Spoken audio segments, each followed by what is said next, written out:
One dilemma facing dog owners when you're out and about, especially if you have your dog on the lead, is when another dog approaches you and perhaps that owner doesn't have a great recall. Tony, what is the best thing to do here? This is very much a common issue that I get approached by quite frequently. It's most annoying especially when you're training your dog, to suddenly have a dog running directly up to your dog, which puts the training on the back foot. Basically, it's considered extremely rude for a dog to run up to another dog, and that's in the dog world. It's actually considered even more rude if the owner allows it. And the best advice I can give is, if you see somebody with their dog on a lead, simply mirror what they're doing. So you pop your dog back on the lead. That way you can get past them safely, or you can stop that approach from occurring. So you just mirror the other owner. And for people with smaller dogs, you can easily understand why you would want to pick up your dog if you see another dog rushing towards you. Is this okay to do? Yeah, I mean, firstly, the subject of picking a small dog up, a lot of people would say that's not a good idea. Personally, I think you do anything to protect your own dog. So lifting a small dog up and helping your little dog out is not shouldn't be frowned upon. It does depend on the situation, however. But when that does occur, certainly my advice to other people is try not to be angry about it. It's very difficult not to be angry, because you kind of want to swear at the other owner for allowing it to happen. But what you got to do is use your acting skills, put on a happy face. What I tend to do is step forward, so my dog's slightly behind me, and I greet the other dog as it runs up. So I'm all, oh, hello, what are you doing then? And it's not easy to do because you're not particularly happy with the situation. But by doing that, you're actually telling the dog approaching that there's no issue here. You kind of pacify the situation. You also let your own dog know that there's not an issue here. So straight away, both dogs are a little bit more relaxed than they normally would be. I mean, long term, you're not exactly helping the dog that runs up to you, because it's effectively, in a way, getting attention. But at the same time, you've got to look at the situation at that moment. And what you don't want to do is swear and put on that ugly face, because the dog will pick it up, the other owner will pick it up, which is the intent really, but the dog will pick it up, the dog will think there is a problem here, your dog will think there's a problem here, and that's when you're going to get two irritated dogs. So try and pacify the situation by being a little bit jovial. And as I said, it's not easy, I've got to say, but you've got to do what you've got to do in those situations, particularly when your dog is on lead. It's certainly not easy. Yeah, I mean, it's an excellent question. First of all, you've got to establish if it is aggressive. The intent is aggression. That the intent from the other dog is to do your dog harm. And I have to say, and I have to be honest, it's extremely unusual. It's extremely rare. However, there will be people that say, well, it's happened to me. It does happen, but don't assume every dog running up is going to be lead to a dog fight. You know, I've not seen a dog fight in the last 5 years with my dog using my technique. But I'm not saying it doesn't happen, but don't assume that every time a dog runs up, it's with aggressive intent. Now, on one occasion, personally, it did happen to me. I mean, I did have a dog charging up to me, and it actually had every right to feel aggressive. I was walking my dog through a farm. It was a country footpath, perfectly legal. But in the distance, I saw a large breed dog, and it saw us, and it ran fast, and that becomes a territorial issue. So perhaps there could have been a little bit of aggression involved in that. I thought on my feet quite quickly. I grabbed my treat bag, and I waved it at the dog, and I threw it as hard as I could over the dog's head. And thank goodness, what the dog did, who was approaching it, he saw it flying over his head, and he went back to go and sniff it and devour my treat bag. Now, I lost the treat bag, but I perhaps saved my own dog in that situation. And the kind of moral of that story is you kind of got to do what you got to do. There's no rule book for this situation to keep your dog out of trouble. Generally, what I try and do is greet the dog that's approaching. And if not, then perhaps you could throw something over the other dog's head, even if it's a tennis ball. It just slows the other dog down. they're more likely to chase the tennis ball or the treat bag than they are to approach you. Most dogs are going to be interested in any movement, and something flying over the dog's head, they're going to be curious. So that's just a little tip. I'm not going to guarantee it's going to work. But on the other hand, don't assume that every dog that runs up to you is going to cause, have bad intent. It's unusual, I have to say.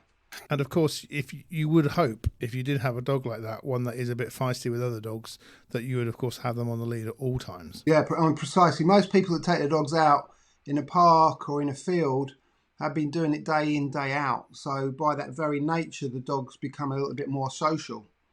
It's still not nice if a dog's overly excited running up to your dog, but they're going to be more social than unsocial. And most aggression is through unsociability. That's what tends to cause aggression. If a dog's social and comfortable around other dogs, there's no need for it to get into a scrap. So generally, when you see dogs out in the field, they're the sort of dogs that are out there every day anyway, so they shouldn't be causing any bad intent. Let's talk about recall for a bit. It's stating the obvious that in order to let your dog off the lead, you need a dog trained on recall. But how reliable should this be? And what is the best method to teach your dog a good recall? Obviously, what we're aiming for with recall is 100%.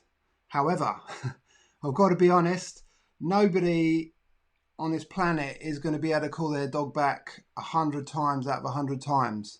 And if anybody says that they can, I can disprove them quite quickly. Dogs are always competing, we're always competing rather, with the environment. So when you're out in the field, there's hundreds of distractions that can divert your dog. That could be other dogs, that could be picnics, that could be a football game. It could always be that the dog's spooked and just runs the opposite direction. So there could always be that situation 1 in 100. So although we aim for 100%, we're probably going to get 70%. The best trainers out there will probably get 75, 80%, maybe touching on 90%. But in reality, you're going to get about 70%. And I think that's very important to put across. For the reason when it does go wrong, a lot of owners tend to beat themselves up about it and think they've failed. But I'm telling you now that there's no such thing as 100% recall. So as an owner, you can relax a little bit. However, you still need to put the training in to get to that 70%. Yeah, that's really interesting and reassuring to hear, because whilst I do think I do have a good recall with my dogs, I have to admit it can be inconsistent. And I keep thinking others do have a 100% recall, and what am I doing wrong? So whilst we all aim for the best recall we can, how do we go about this?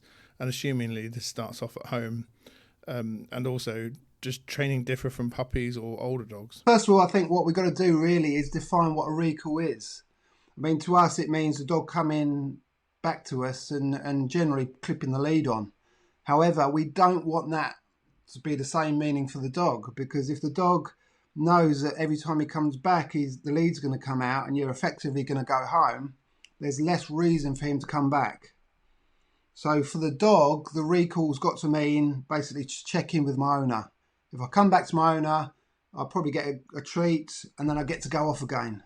And if the dog starts to understand that, then there's more likelihood that they're going to come back. Obviously, at some point, you will clip the lead on the dog. So, that's going to happen. But you don't want to do that every time and be predictable. So a definition for the dog is, let me just check in with my owner. I'll come back to my owner, check in. Chances are I'll get to go out again. And that's a reward in itself. But to start with this recall, the most important thing is that the dog has some kind of relationship with you. So if you've just got a rescue dog, I wouldn't worry too much about a recall for the first few weeks. The first point is to get a decent bond with that dog. So things like hand feeding the dog, every time the dog looks up at you and gives you eye contact, you reward the dog with a treat or a toy. So you're getting the bond first, because if you've got a rescue dog, there's absolutely zero relationship. So why would the dog want to come back to you? So first thing is build the relationship. Secondly, as you said, start in a place where there's little distraction, like the garden. Now, if you can't get a recall in the garden, you're not going to get a recall in a park full of people. So it's very important to start somewhere with low distraction. And it's also very, very important when the dog does come back to you to reward the dog. You could give your dog a little bit of low-fat cheese, piece of liver cake, even a little bit of your dog's dry dinner. It's got to be worth it, because when you go out into the big wide world, you're competing with so many different things, as we mentioned earlier. I tend to train whistle recall, which is very easy. You get a whistle like this. This is a gun dog whistle. Now, the thing about the whistle, it doesn't get emotional. It doesn't shout too loudly. It doesn't swear. It's one signal, and that one signal means come back to me, you get a treat. As I said, it doesn't always mean the lead comes out. So the way we teach this initially for the first week, we pip it, and then we give the dog a piece of food. So I go like this, and then the dog gets a bit of food. So you're actually conditioning that pip to mean food. So you just do that for a week. Second week, you then go into the garden, you pip the whistle, and you'll find the dog will just come into you, and you can then reward the dog with the treat. So the dog starts travelling distances after the second week. First week, you want to be near your dog, pip and feed your dog. The dog hasn't got to do a thing when you pip the whistle on the first week. You're purely conditioning the noise. Second week, you expect a bit of a recall, just a couple of paces even. Third week, you want to get yourself a long line, which is about 10-metre lead, and then you can start going out into the park. Now, the point of this long line is that the dog can't run away, can't run off. However, it does give the dog a little bit of freedom. So the dog could be sniffing, mooching around. You can then pip your whistle, maybe 3 times now, because the dog's already conditioned to it. So, and your chances are the dog will come back to you, and then you give your dog a treat, a little bit of a fuss, and then send your dog back out towards the sniffs and the smells. The fact that he's on the long line, he can't then decide there's something better over there. So you're not going to have any errors when the dog's on the long line. So once you get that working, then you can start releasing the long line. But if you can't call your dog back on a long line, you've got 0 chance of calling your dog back when he's off of it. So it's pretty much those steps. You want to condition the whistle, just get your dog used to the muscle memory of coming back for a treat, and then introduce the long line. And then once that's, as I said, about 70% okay, then you can start letting your dog off the long line if you decide to. And when you do have a sort of inverted commas misbehaving dog that isn't coming back when you're calling, it is easy, and you do hear it when you're out, the owners are getting angrier and their voice and the body language changes, and that anger and frustration really can't help the communication signals coming back to your dog. Yeah, I mean, it's a good point. What happens when it goes wrong? Yeah. I mean, it'd be so wrong to get angry, because it'd be a bit like, saying to one of your children, you wait till you get home. There's no way that child wants to go home after that.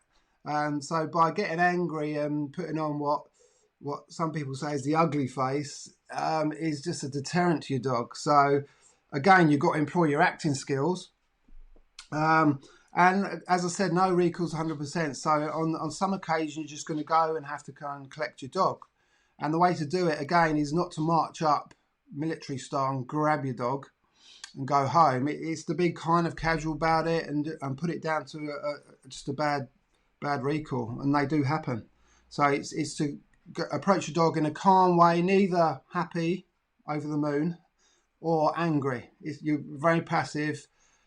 Clip your dog on the lead, and then maybe start your recall process again. There's no point in being angry about it. They are animals at the end of the day, and there are plenty of distractions. Again, that is the point of the long line, so that you don't get too many errors, because it can't happen.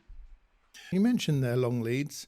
Can I get your opinion on flex leads? I hear mixed reviews on these. Yeah, I mean, the thing about flex lead, it does divide opinion. And some trainers would have an aversion now. They'll be on the floor as soon as you mentioned it. I believe it's a tool. In the right hands, it can be a good tool. There is a lot of potential for problems and for injury with a flexor lead, purely because of the fact because it's so tight. You've got less control when it's tight. there's also a whacking great device at the end of it. So if you let go of that, that's going to chase your dog through the park. So in the right hands, it's not a bad device, but the dog does need an element of training before you start using it. So I would say with a raw dog, when you're training your dog, the best thing to use is a long line, which is about 10 meters. Yeah, 10 meters lead, really. And the idea of that, it can go slack. So the dog doesn't always know that he's on it. So when you do take it off finally, there's no distinguishing features. It's not tight around his neck or his harness. If you're always using a flexi lead, the minute it comes off, the dog knows that he's free because there's no tension. Because by very nature, the flexi lead produces a tiny little bit of tension on the harness or on the collar. So the long line is a better device for teaching the recall.